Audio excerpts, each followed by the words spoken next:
to have been asked to do this. A little bit nervous because I'm not sure that I have all the expertise required. I think probably this room has an awful lot more knowledge and background than I do in the area.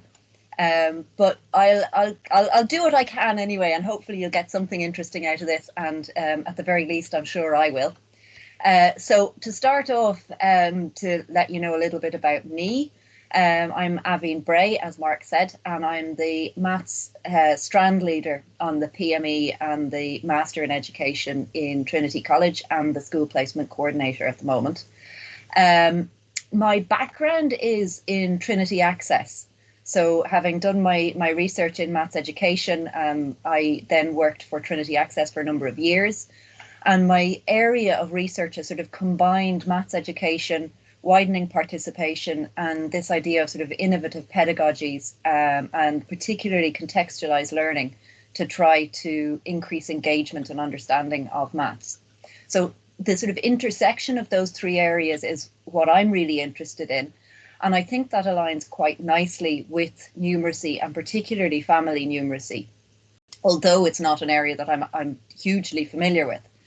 Having said that, about 2 years ago, nearly 2 years ago, with the onset of COVID-19, which we really are coming up to the 2-year anniversary of now, it was at that time that I started to really dip my toe into family numeracy with a series of videos that I made in collaboration with colleagues from Trinity and a number of institutions around the country.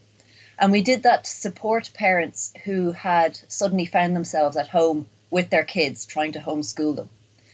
And in that series of videos, which I'll share with you some of them a little bit later on, but two areas of commonality emerged across all of the work. And that's sort of what I'm going to be touching on in this presentation. And they were the importance of developing parental confidence and the importance of using meaningful context in order to do that. So they're the two main things that I found sort of important from that piece of work. So this presentation, this initial presentation, is going to be essentially in two parts. I'm going to firstly run through some of the interesting research that I've explored, primarily, to be honest, in preparation for this session, and some of it is really interesting. And then I'm going to go on to a couple of activities that I've either used or made up myself or found on the internet that I think are possibly nicely adaptable for you guys to use within the area of family numeracy. So I'm hoping that some of this will be useful or interesting or both. Firstly, there's the question of what is numeracy, and I thought it was really interesting. I listened back to Niamh's presentation from the first Numeracy-Meet where she described the progress of the definition of numeracy. And I thought it was fascinating to look at the transition from that concept of sort of basic numeracy to life skills or survival skills to something that's actually sort of important from a social and cultural perspective as well, sort of really understanding who and what we are within the society and culture that we live in. So when I started looking at this, what I found as the definition that sort of resonated and I couldn't get my head around was the following, that fundamental numeracy begins to develop in very young children, and it involves sort of basic skills, so the ability to identify and understand numbers, and very basic computational skills. So that's the ability to perform simple arithmetical operations and compare numerical magnitudes, so bigger, smaller, that kind of thing. And then moving on from that, you'd have the more sophisticated numeracy skills, including things like estimation, fractions, proportions, percentages, and so on. But when we talk about these skills within the context of numeracy, the focus is much more on the ability to use and understand the skills in the context of solving problems and meeting the demands of day-to-day living as per the Department of Education and Skills Literacy and Numeracy strategy. And I think building on that and really looking at that literacy and numeracy strategy again, I think it's really important to bear in mind the literacy links when we talk about numeracy. And I know Niamh was talking about the damaging effect that it can have to sort of differentiate literacy and numeracy and have numeracy as the poor cousin in a sense. But I think it's really important to think of the definition of literacy, which is the capacity to read, understand, and critically appreciate various forms of communication, including spoken language, printed text, broadcast media, and digital media, and to think of numeracy within that context, because numeracy is, to my mind, it's part of the language of understanding what's going on in the world. So I don't think we really should differentiate between literacy and numeracy hugely. I think that numeracy is intrinsic to literacy and to that understanding of going on, of what's going on. Within the literacy and numeracy strategy, as I mentioned already, they say that numeracy encompasses the ability to use mathematical understanding and skills to solve problems and to meet the demands of day-to-day living in complex social settings.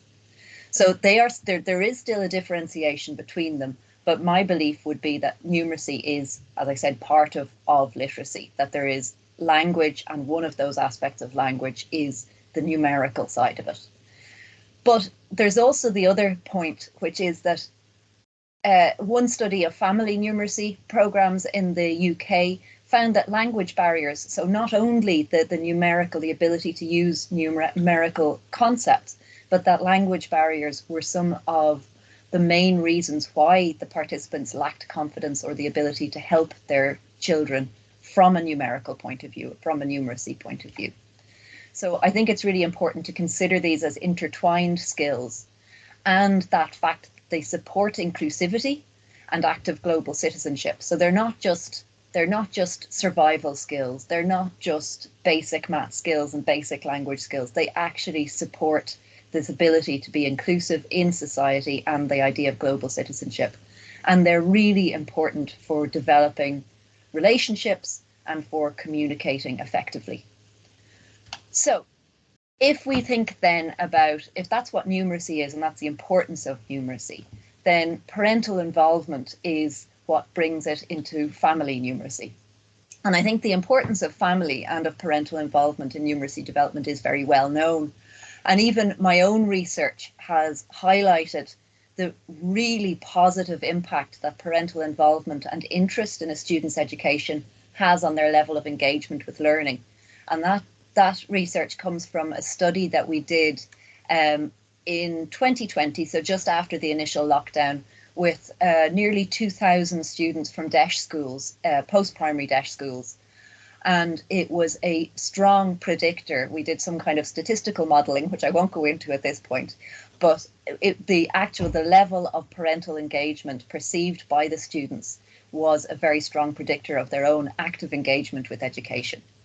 But it's all very well to make that kind of statement, but for some parents, it's not very easy to support their children in this way. And the research by Abreu and Klein, if I'm pronouncing that correctly, suggests that parents need support with how maths is taught in school, as well as how to connect that maths with the life with home life and with their experiences in the home and in context.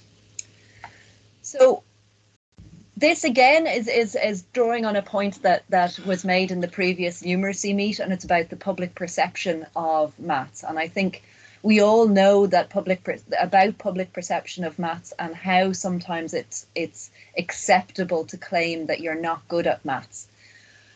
But if you think about that acceptability of claiming that, it's likely to reflect a lack of confidence with numerical concepts, and often a lack of understanding of their relevance. And I'm wondering, is Mark recognizing all of these cartoons that I'm putting up here, because I definitely stole them from one of his slides. But it's the idea that it's okay to make jokes about being innumerate or lacking the skills, the numeracy skills. But if you think about why that's okay, it's likely because it's to do with that sort of sense of a lack of confidence, and that's where it's coming from. And then that third cartoon strip there, algebra class will be important because we're going to have a test. It's a lack of understanding of the relevance of it. So it's out of context, it's abstract, and we don't have the confidence necessarily, or some people don't have the confidence to be able to see the relevance of it. So This statement here came from another piece of research that I was looking at. And when parents are lacking in confidence or suffer from maths anxiety, their children learn significantly less maths over the school year, and they have higher levels of maths anxiety by the school year's end. And I thought that doesn't seem surprising. But, and here is the kicker, only if the maths anxious parents report providing frequent help with maths homework. So I thought that was fascinating. So it's if the parents are anxious but don't actually engage with the students to try to help them, they don't necessarily transmit that anxiety to the students. However, we know that the importance of having parental involvement and help with their students' education. So therefore, we need to change that. We need to make that switch so that the parents are able to help their students in a way that is confident and that is not reflecting their own maths anxiety.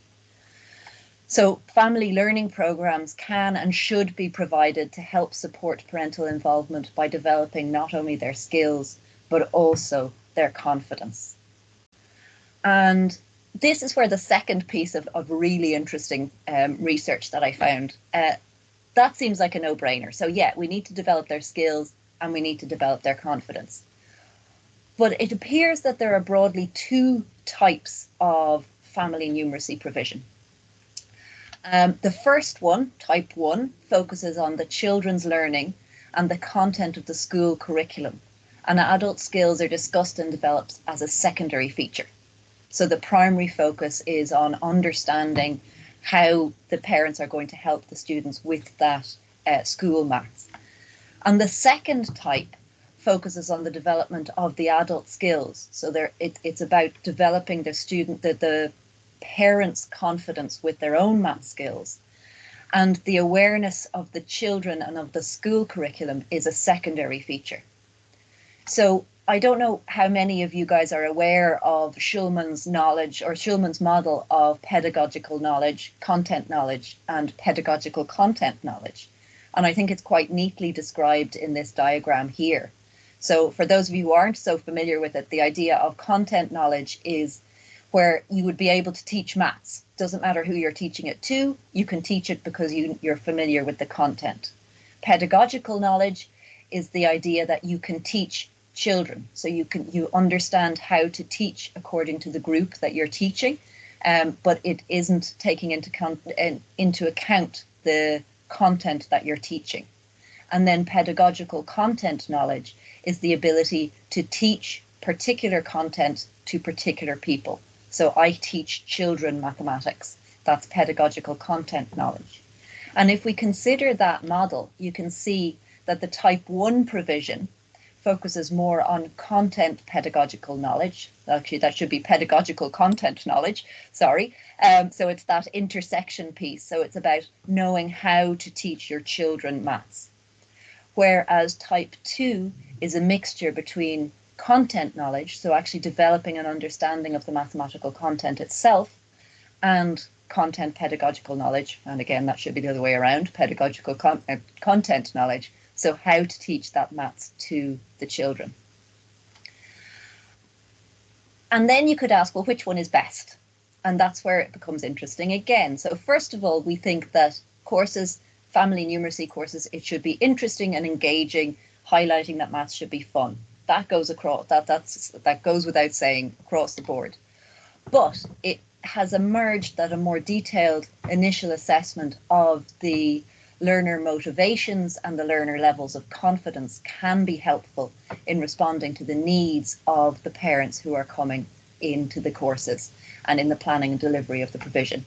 So that those parents who are more confident, who have more confidence in their own ability, mathematical, numerical ability, get more out of family numeracy provision that provides a knowledge of the school methods. So that's that type 1, the pedagogical content knowledge. So how do I teach school maths?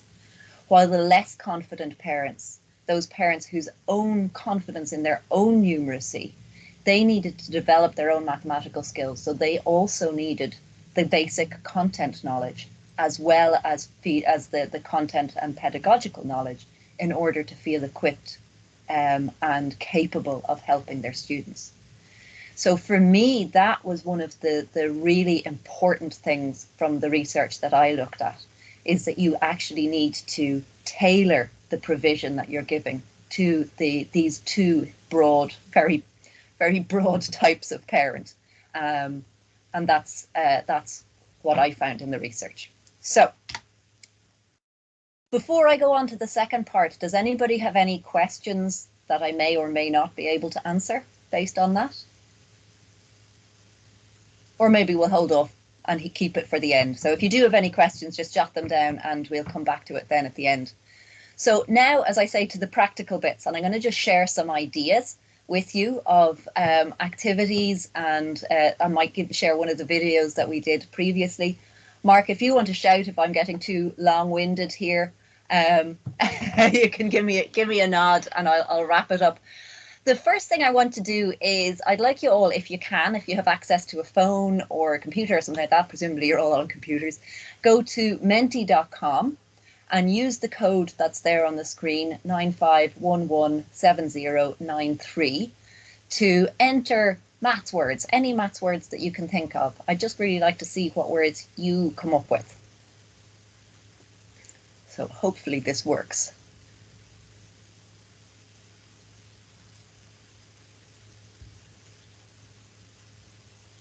Okay, so we have at least one person, so we know it works.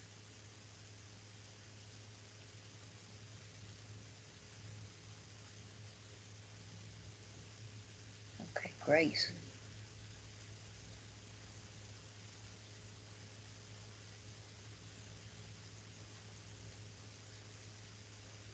Discounts, nice. Add. Okay, great.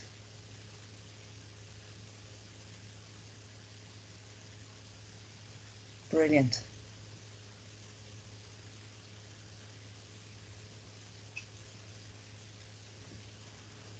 Is greater than, I like that as well. Confidence is coming up a lot, that's lovely. Attitude, oh God, we're flying now. Always takes a while to get started with these. Measurements, lovely. Distance, oh, some of that is great. You really are seeing some of the nice ideas coming out. Is greater than, modeling, distance, percentage, loads of these, average, percentages, loads of these that you can see. They're words that would come up all the time.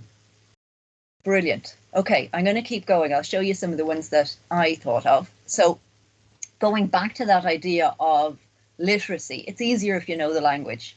So what are those words that we use all the time in everyday conversation that actually, maybe if people knew they were mathematical, it would help to start that development of that confidence that actually I do know what I'm talking about, you know? So size, shape, direction, weight, all of these words, where do they come up in our normal conversation? So on top of, below, right, left, check the measurements.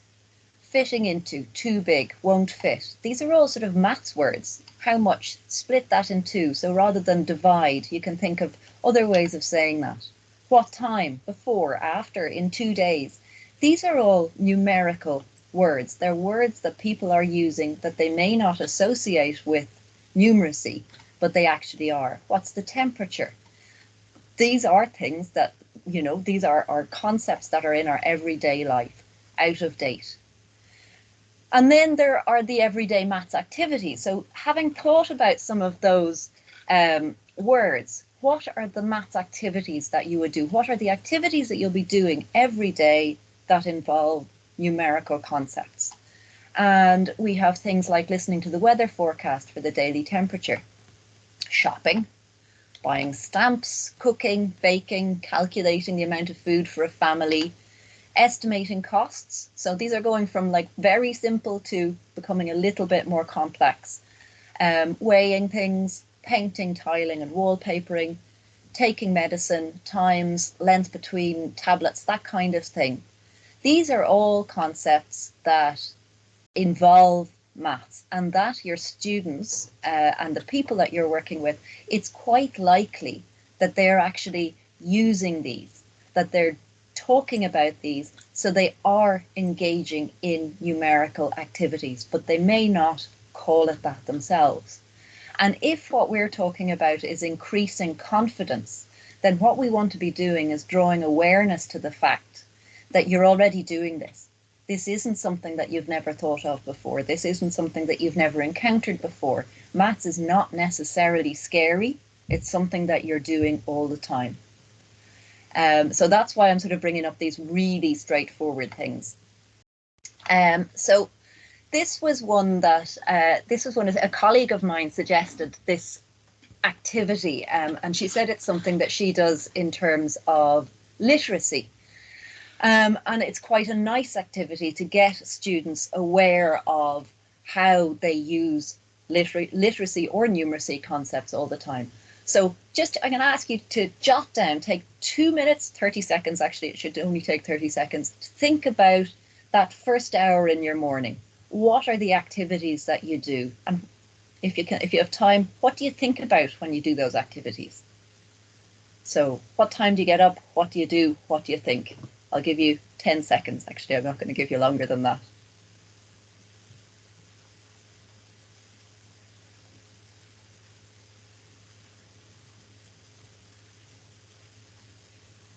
Okay, so hopefully you've put down 1 or 2 things at least. So when I thought about my morning routine, I said 7 o'clock the alarm rings, and what I think of is, can I stay in bed for another 5 minutes, please? Who needs a shower today, and how long is that going to take? Because that'll determine whether I can stay in bed for another 5 minutes. So already I'm thinking in terms of numerical things, and people might not have thought of that as being sort of numerical concepts, but there you go, there it is again. So 5 past, I obviously did stay in bed for another 5 minutes, call the kids, and I have my shower. The daughter, who sometimes needs a shower, wasn't having one on that day. Then down I go, 10 minutes, my showers are quick, I have short hair. Down I go to make the porridge. And the questions that I ask myself are, how many want porridge? If it's 2 or 3 people, how much is that? So the husband never eats porridge, 2 kids, sometimes one of them wants it, sometimes both of them want it. I do the measuring of the porridge using a cup. It's a particular cup, it's not like a cup measure, but I need to know if I need to fill it up to the top or if I do 2 cups of 2/3. So it's about that again. It's merely thinking about it in terms of patterns as opposed to numbers. So how do I make that differentiation between 2 and 3 people? Because that's a numerical concept.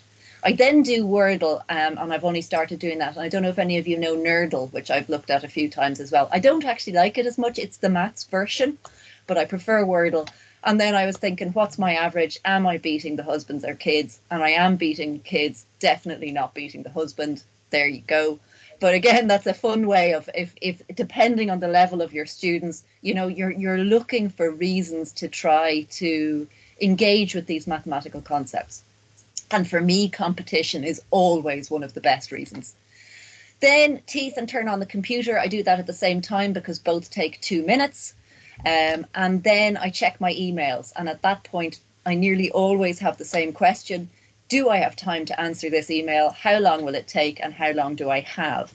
So again, I'm looking at doing something, judging how long it's going to take, and trying to figure out that in terms of the amount of time I have before I need to leave the house. 5 minutes later, shout at the kids to get ready, and 8 o'clock, we're out the door. So you can see how that activity, really simple activity, you could actually pull out quite a lot of numeracy from that. And part of the reason would be to show, okay, this is an interesting activity that we can do with these ideas. And part of it is to show you're doing this already. These are not new concepts. You're actually already doing this. Be confident in your ability to do so. So the next slide I have here is the numeracy in the now. So this is the series of videos that I made with colleagues at the beginning of lockdown.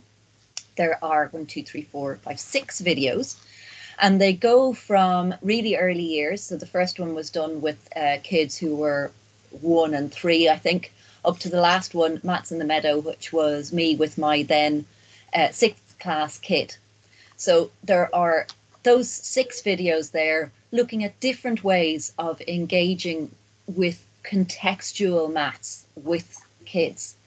And that's just a nice sort of series of things that might give you ideas, and you're welcome to go and have a look at that.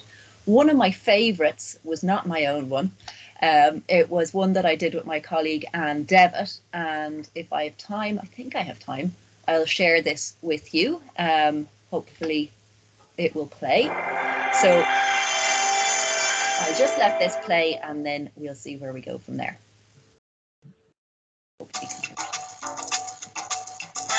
Here is our recipe for leaf.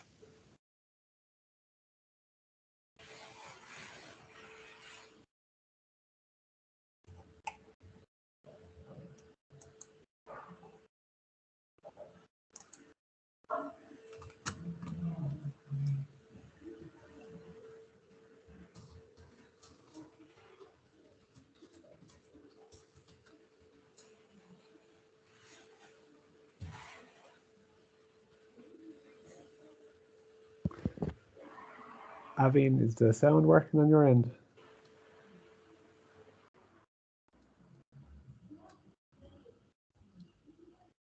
I've lost the audio for it as well.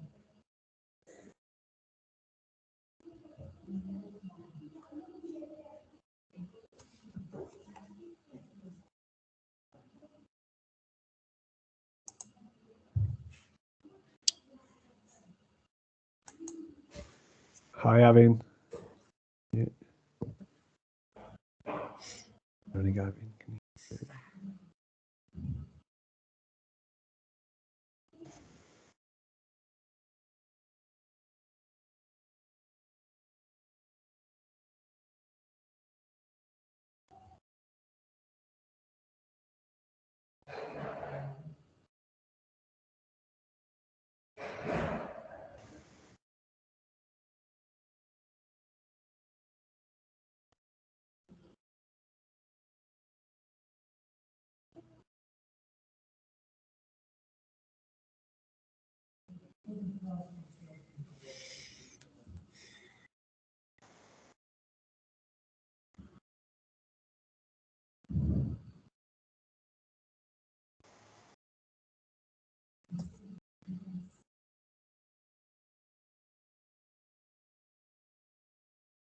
Now I'm going to skip that next bit. It's about baking, so do feel free to go back and have a look at that. It's another lovely part of the video.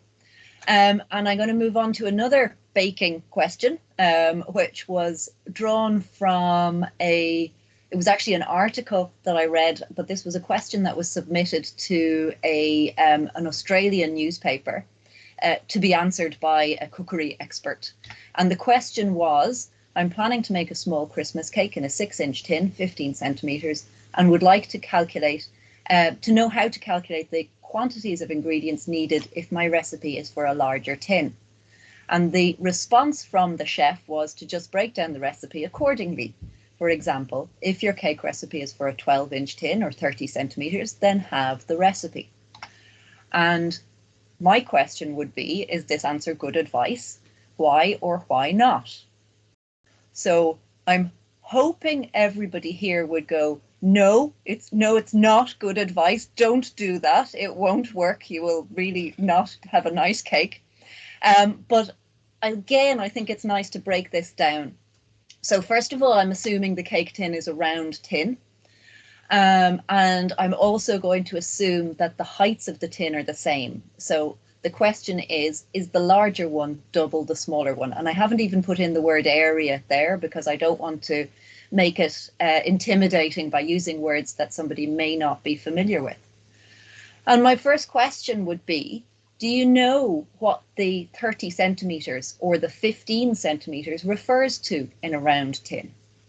So, and again, without using the term diameter, do we know that it's the distance from one side to the other? Once we establish that and we have that understanding, a quick sketch would show that tin A is not equal to twice tin B. And then if you wanted to start introducing the terminology of area and diameter and radius, maybe you would do that there, but maybe you wouldn't. Maybe you'd just leave it as that.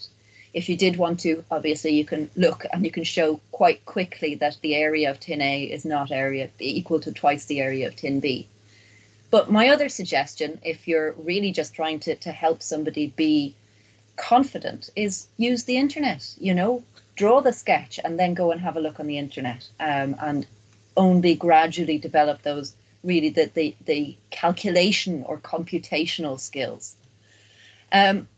Another really nice contextual example of a pretty much the same problem is this one, which is bigger. 3 7-inch pizzas, 2 9-inch pizzas, or 1 16-inch pizza.